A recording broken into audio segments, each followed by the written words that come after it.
In his laboratory, we find Igor Grostov working on these electronic counters for measuring time and counting electrical impulses.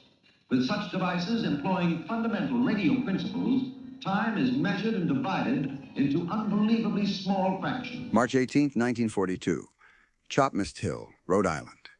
Inside a converted farmhouse, buried beneath layers of military secret tech, 23-year-old radio operator first class, Thomas Bennett, stares at the glowing dial of his Hallicrafter's SX-28 receiver, sweat beading on his forehead despite the cool spring air. The high-pitched whine of Morse code cuts through the static at 12,450 kilohertz, a frequency the FCC Radio Intelligence Division technically prohibits civilian operators from monitoring. Bennett's hand hovers over the transcription pad. The message scrolls past in crisp practiced dits and daws.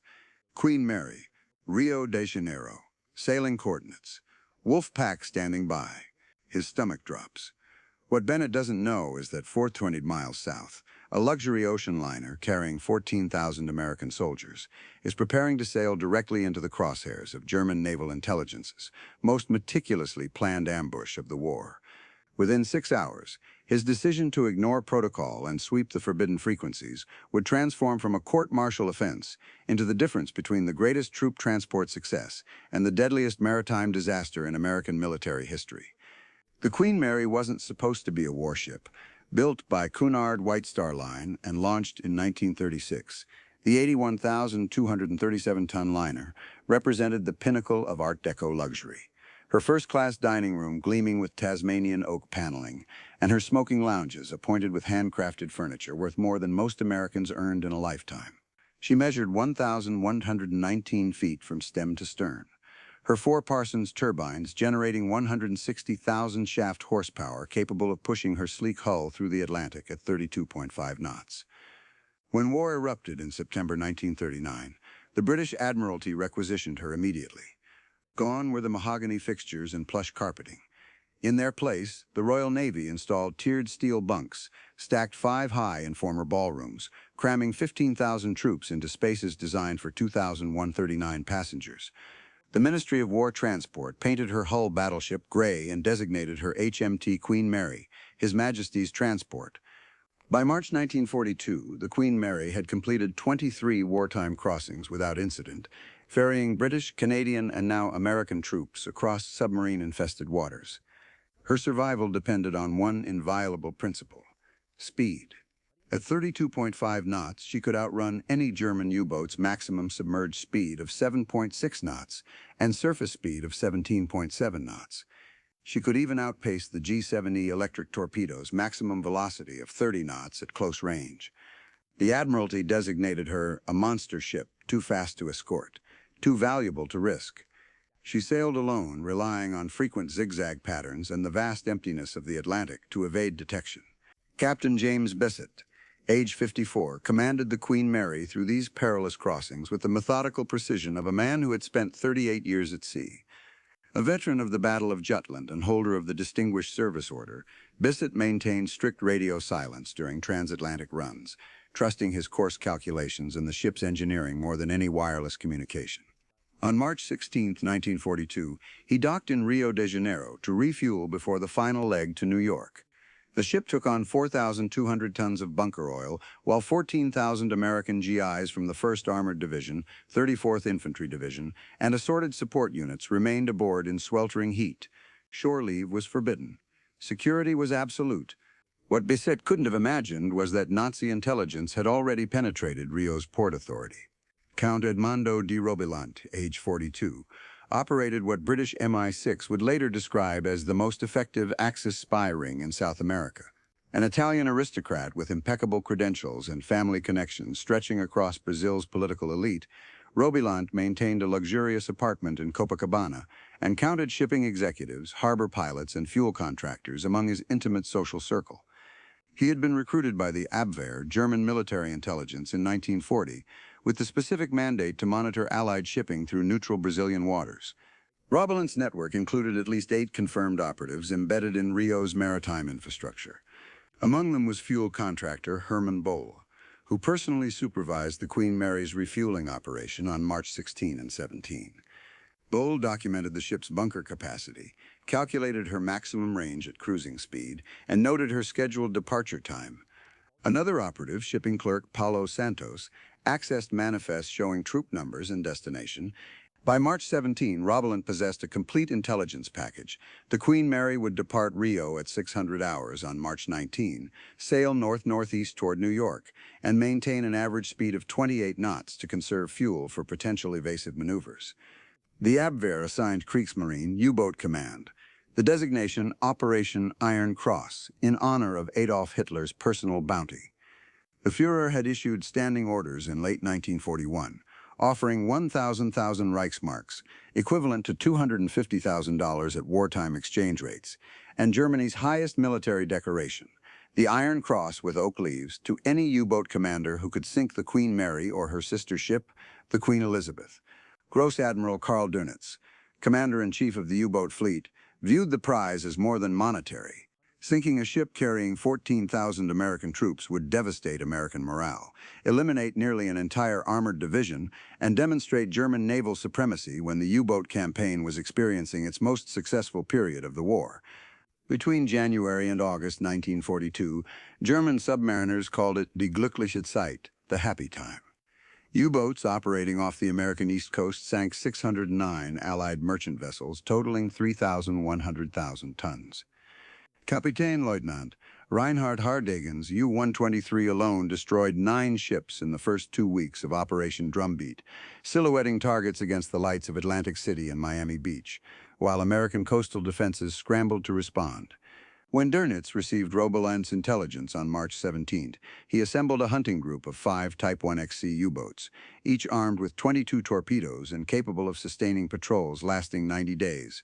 U-158, U-164, U-502, U-506, and U-507 received encrypted orders to establish a patrol line 400 nautical miles northeast of Rio de Janeiro, precisely intersecting the Queen Mary's projected route. The transmission Robulant sent at 0340 hours on March 18 lasted exactly 47 seconds. Using a portable Telefunken transmitter with a collapsible antenna array, he broadcast on 12,450 kHz, a frequency selected specifically because it fell outside standard Allied monitoring protocols. The message employed the Enigma machine's daily key setting and contained 156 characters of encrypted text detailing the Queen Mary's departure time, course heading, estimated speed, and projected position at 24-hour intervals. German U-boat radio rooms received the transmission simultaneously.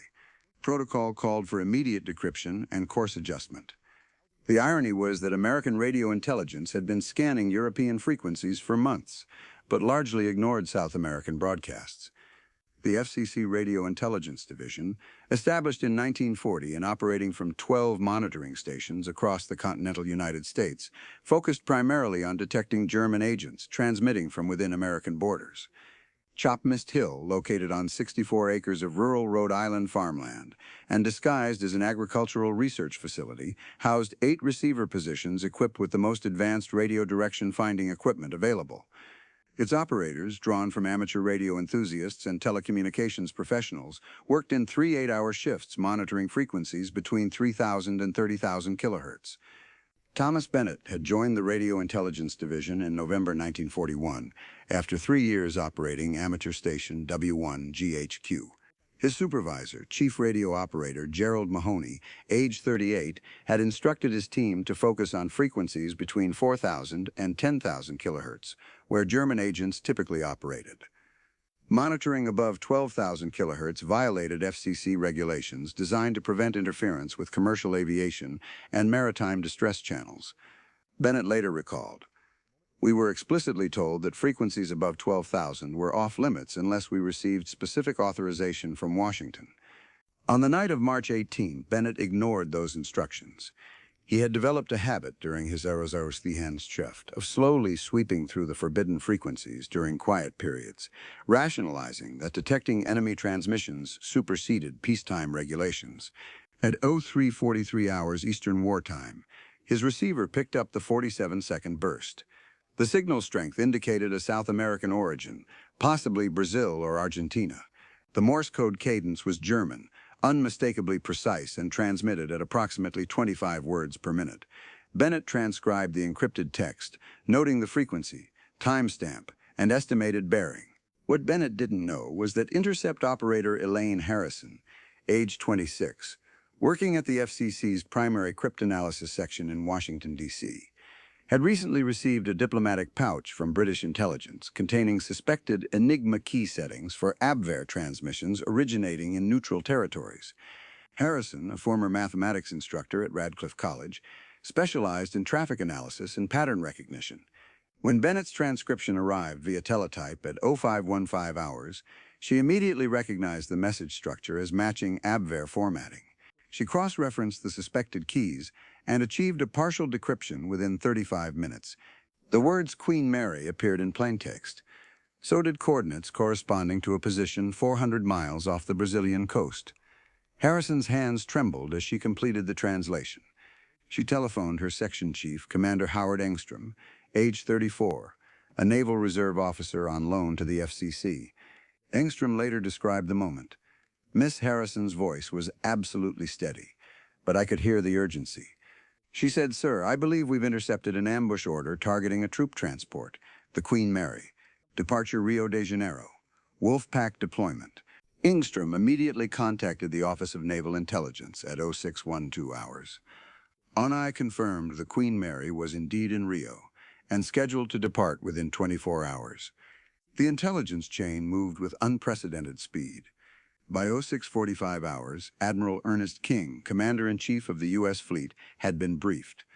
By 0720 hours, encrypted orders transmitted through British Admiralty channels reached Captain Bissett aboard the Queen Mary. Bissett received the warning while supervising final refueling operations. The message was terse. Enemy intelligence, compromise.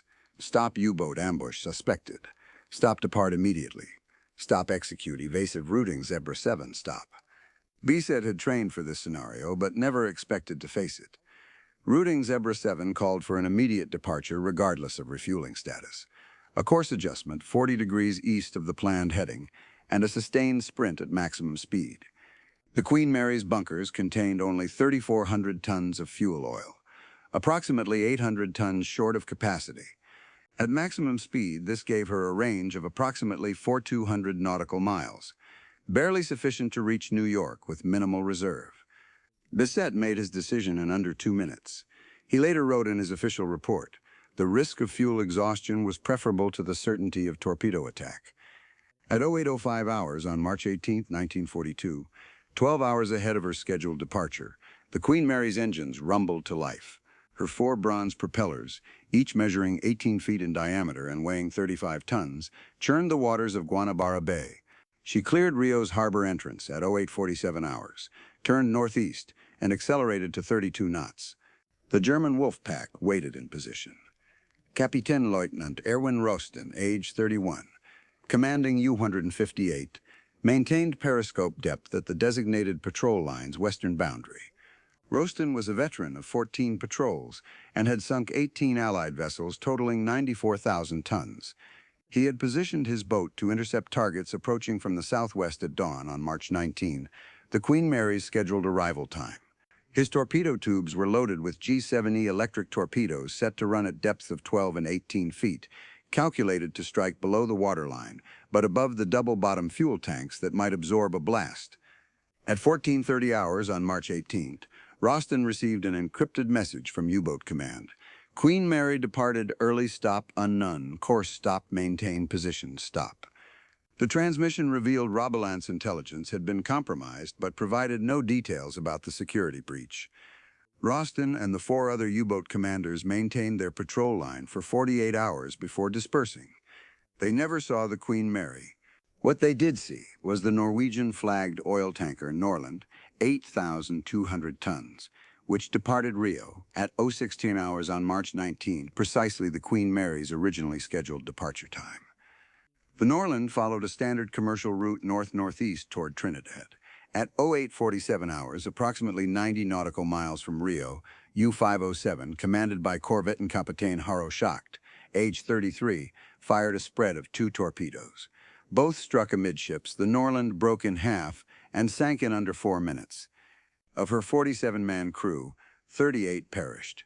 Shocked reported the sinking to U-boat command, without realizing the vessel's departure time and course had matched the intercepted intelligence exactly. The correlation confirmed what American intelligence officers had suspected.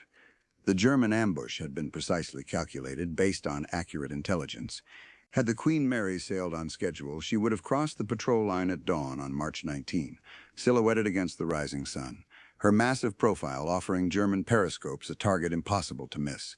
At 14,000 troops, the casualty count would have exceeded the combined American losses at Pearl Harbor.